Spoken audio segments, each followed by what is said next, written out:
विश्वविद्यालय में खड़े रहकर ये बातें करनी पड़ेगी हमें कि हम विश्वविद्यालय के छात्र, हम पढ़ने लिखने वाले छात्र जो समझते हैं कि समाज में बराबरी कैसे होगी। जो भगत सिंह कहते थे कि शिक्षा, हम मानते हैं कि विद्यार्थियों का मुख्य काम पढ़ना है, लेकिन समाज के बारे में सोचना, समाज की बराबरी के बारे में सोचना, उसकी राजनीतिक, उसकी सामाजिक, उसकी आर्थिक नीतियों के बारे में सोचना अगर ये शिक्षा में शामिल नहीं है तो ऐसी शिक्षा को मैं निकम्मी समझता हूं जो सिर्फ कलरकी करने के लिए दिया जाए। सिर्फ कलरकी करने के लिए शिक्षा नहीं होगी। शिक्षा इसलिए भी होगी कि आज अगर हम विश्वविद्यालय में पढ़ रहे हैं तो आने वाला मेरा कोई भाई, मेरा कोई भतीजा, मेरे कोई परिवार का विश्वविद्यालय में आ सके और इसी बेंच पर उसी कम पैसे में पढ़ाई कर सके। लड़ाई इसकी भी है। तो आज हमें तय करना है एक सांकेतिक भूख, और उसी के समर्थन में आज मगध विश्वविद्यालय के प्रशासनिक भवन के सामने आइसा के राज्यव्यापी कॉल के तहत हम लोग आज बैठे हैं, जिसमें और भी साथी, अलग संगठन के साथी भी यहाँ पे बैठे हैं।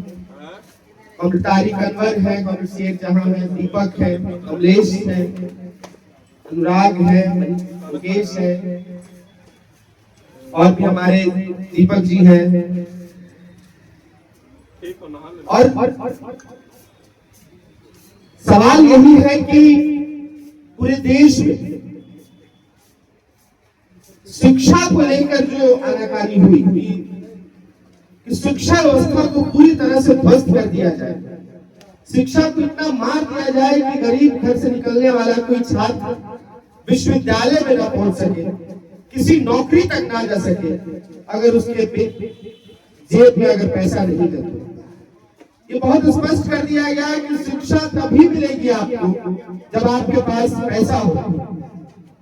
इसी के तहत आप देखिए कि स्कूलों के प्राइवेटाइजेशन हुए, सरकारी स्कूलों को खंडर बना दिया गया और सभी छात्रों को भेज दिया गया प्राइवेट स्कूलों की तरफ।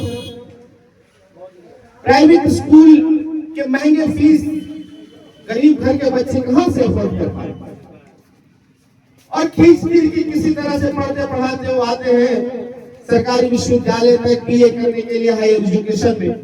तो वहां भी आज कोशिश है कि इस व्यवस्था को भी, इस हायर एजुकेशन को भी इस तरह का नर्क बना दिया जाए कि गरीब का बच्चा अगर कदम रखने जाए विश्वविद्यालय के अंदर तो उसको पहले ही ऐसा महसूस हो कि नहीं नहीं, ये विश्वविद्यालय हमारे लिए नहीं है, या हमारे लिए यहाँ व्यवस्था सही नहीं है।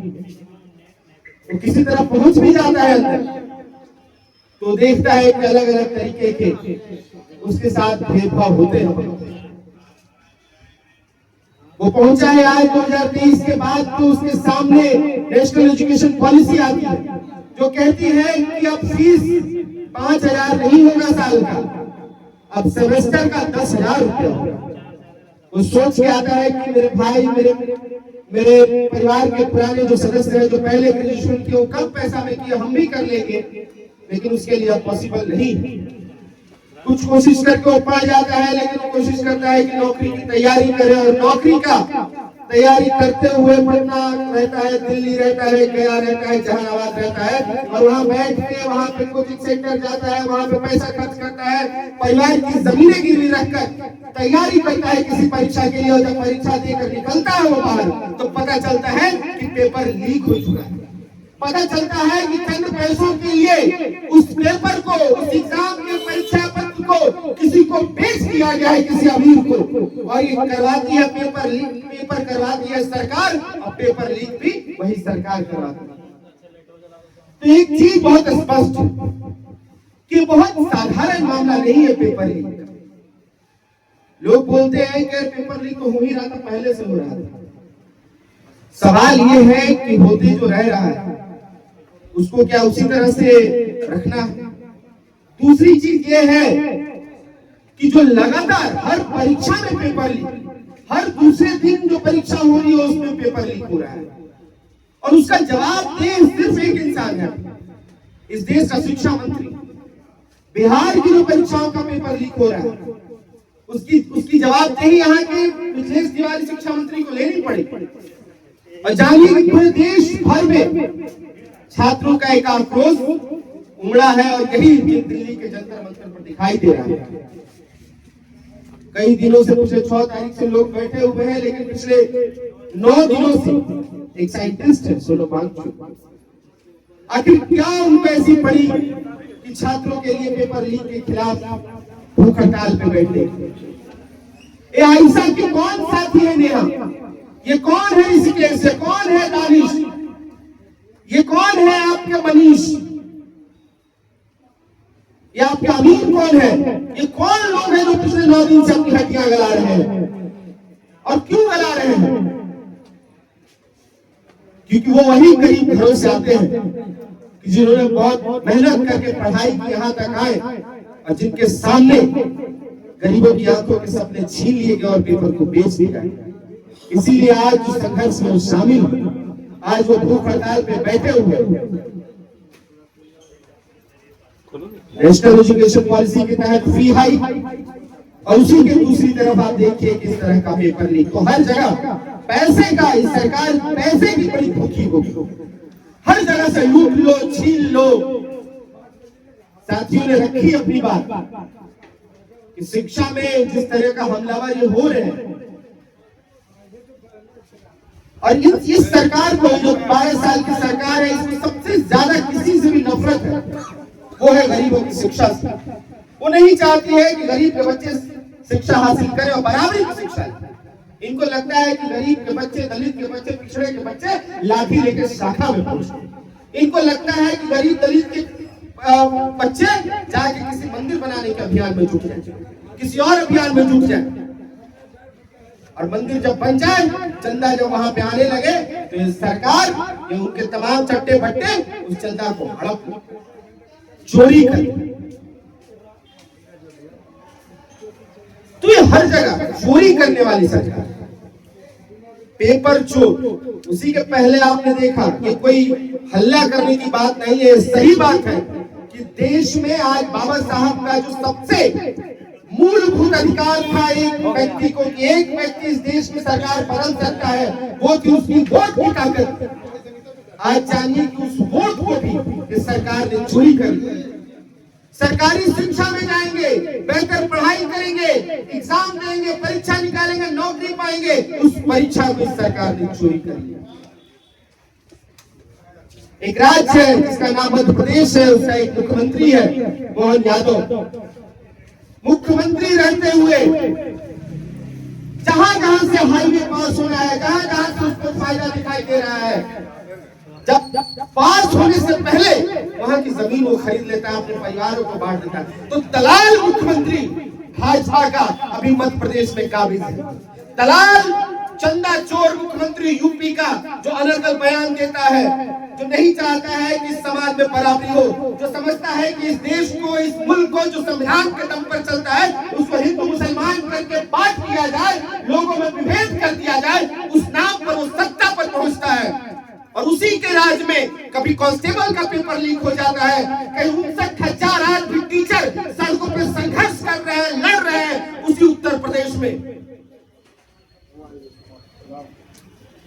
तो न छात्रों के पक्षधर है, न नागरिकों के पक्षधर है। दलितों पर हमला इसी तरह से है।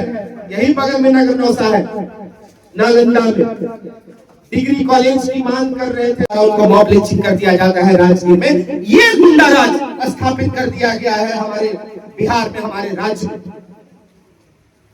तो किस तरह की नागरिकों की दुश्मनी सरकार बन चुकी है। आज विश्वविद्यालय में खड़े रहकर ये बातें करनी पड़ेगी हमें कि हम विश्वविद्यालय के छात्र, हम पढ़ने लिखने वाले छात्र, जो समझते हैं कि समाज में बराबरी कैसे होगी। जो भगत सिंह कहते थे कि शिक्षा, हम मानते हैं कि विद्यार्थियों का मुख्य काम पढ़ना है, लेकिन समाज के बारे में सोचना, समाज की बराबरी के बारे में सोचना, उसकी राजनीतिक, उसकी सामाजिक, उसकी आर्थिक नीतियों के बारे में सोचना, अगर ये शिक्षा में शामिल नहीं है, तो ऐसी शिक्षा को मैं निकम्मी समझता हूं जो सिर्फ कलर्की करने के लिए दिया जाए।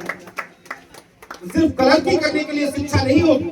शिक्षा इसलिए भी होगी कि आज अगर हम विश्वविद्यालय में पढ़ रहे हैं, तो आने वाला मेरा कोई भाई, मेरा कोई भतीजा, मेरे कोई परिवार का विश्वविद्यालय में आ सके और इसी बेंच पर उसी कम पैसे में पढ़ाई कर सके। लड़ाई इसकी भी है।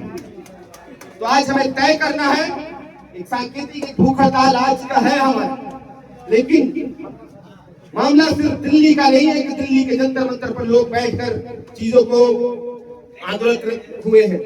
सवाल ये है कि मगध विश्वविद्यालय गया, इसके आसपास के कॉलेज की जिम्मेदारी यही होगी कि हमें इसको दिल्ली, इसको जंतर मंतर बनाना होगा। हमें उस तरह की लड़ाई लड़नी होगी कि धर्मेंद्र प्रधान को पता चले कि गया के मगध विश्वविद्यालय में, बोल दिया कि मगध विश्वविद्यालय में छात्र उसको कुर्सी से उखाड़ने के लिए तैयार है और उसके लिए लड़ रहे हैं। वो आवाज यहाँ से भी जानी पड़ेगी, मगध विश्वविद्यालय से भी जानी पड़ेगी, इसके लिए हम जाने जाएंगे। और आज सब साथी आज सुबह से लगे हुए हैं, सभी शामिल हुए हैं इस लड़ाई में। और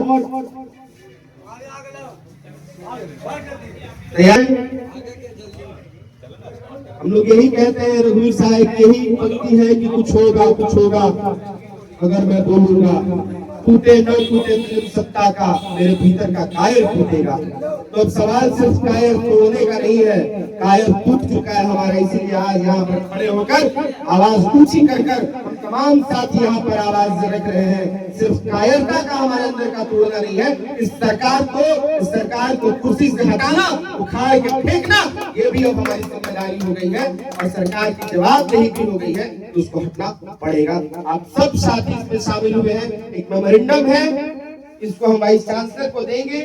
वाइस चांसलर इसको आगे ले जाए, क्योंकि विश्वविद्यालय में अगर कोई सबसे पहले है जो छात्रों से छात्र जिनके जरिए अपनी बात ले जा सकते हैं, वाइस चांसलर है। तो वाइस चांसलर भी यहाँ से अपनी बात रखे, उनकी जिम्मेदारी है, उनकी जवाबदेही है कि किसी तरह की गैर बराबरी किसी विश्वविद्यालय में ये बर्दाश्त नहीं किया जाए और बर्दाश्त हम नहीं करेंगे। शुक्रिया। इनकलाब जिंदाबाद।